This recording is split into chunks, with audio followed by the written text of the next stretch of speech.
আমাদের বিএনপি করে, বিএনপি কর্মী, তারা ঢাকায় এসে রিক্সা চালায়, সিএনজি চালায়। এদের দেখবেন অনেকে বিএ পাস, এমএ পাসও আছে। তারা আজকে এইভাবে দিন যাপন করছে। শেখ হাসিনা কাদের সরকার?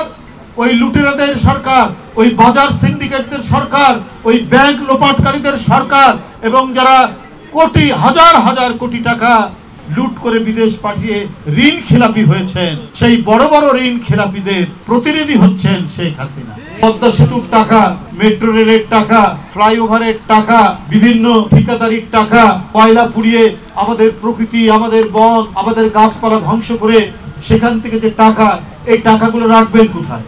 এই টাকাগুলো রাখার জন্য এই ক্ষমতাসীন দলের লোকরাই, তারাই তো বিদেশ পাড়ি দিচ্ছে। আমি জানি বাংলাদেশের অনেক প্রত্যন্ত অঞ্চলে আমাদের বিএনপি করে, বিএনপি কর্মী তাদের জমি দখল করে নিয়েছে, তাদের ব্যবসা দখল করে নিয়েছে আওয়ামী লীগের লোকরা। তারা ঢাকায় এসে রিক্সা চালায়, তাই দেখেন একজন পাওয়া গেল, সিএনজি চালায়। এদের দেখবেন অনেকে বিএ পাস, এমএ পাসও আছে। তারা আজকে এইভাবে দিন যাপন করছে, একই দেশের মানুষ।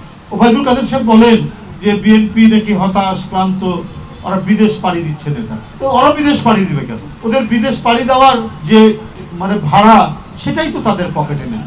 জমি জায়গা হারিয়েছে গ্রামে, তার থানায় ঢাকায় এসে অথবা সিলেটে বা অথবা চট্টগ্রামে গিয়ে রিক্সা চালাচ্ছে।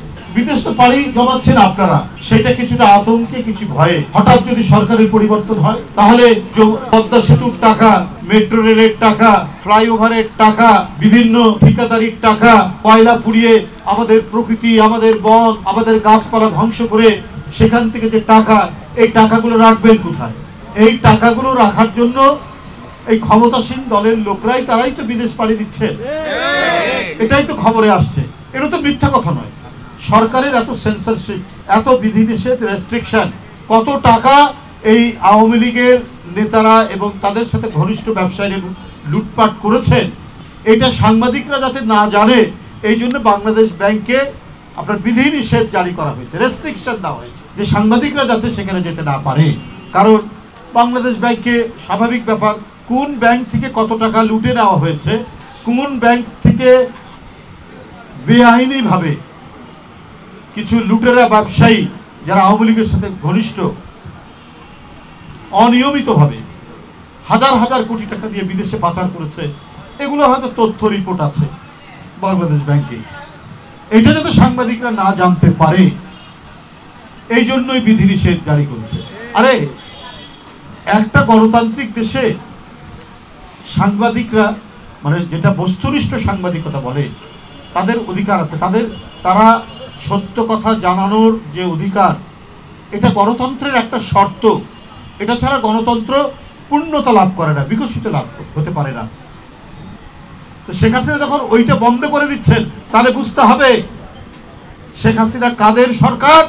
ওই লুটেরাদের সরকার, ওই বাজার সিন্ডিকেটদের সরকার, ওই ব্যাংক লোপাটকারীদের সরকার, এবং যারা কোটি হাজার হাজার কোটি টাকা লুট করে বিদেশ পাঠিয়ে ঋণ খেলাপি হয়েছেন, সেই বড় বড় ঋণ খেলাপিদের প্রতিনিধি হচ্ছেন শেখ হাসিনা।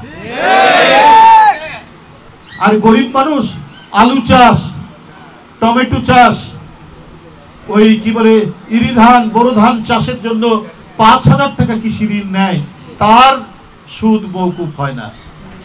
আর বড় বড় যারা ঋণ নিয়েছেন হাজার হাজার কোটি টাকা, তাদের সুদও মওকুফ হয়, আর সেটার বিনিয়োগ বাংলাদেশে হয় না, ওটা দেশ থেকে পাচার হয়ে যায়। তাই ওবায়দুল কাদের সাহেব, বিএনপির লোকরা যাবে কেন? বিএনপির লোকরা জেলে যাচ্ছে, জুলুম সহ্য করছে, পুলিশের নিপীড়ন নির্যাতন সহ্য করছে, রিমান্ডের নামে তার পায়ের নখ তুলে নেওয়া হচ্ছে, তার উপর অত্যাচার করা হচ্ছে। তারপরেও সে সত্যের জন্য, ন্যায়ের জন্য, গণতন্ত্র প্রতিষ্ঠার জন্য তারা বাংলাদেশে বসেই তারা অদম্য সাহস নিয়ে আন্দোলন করছে।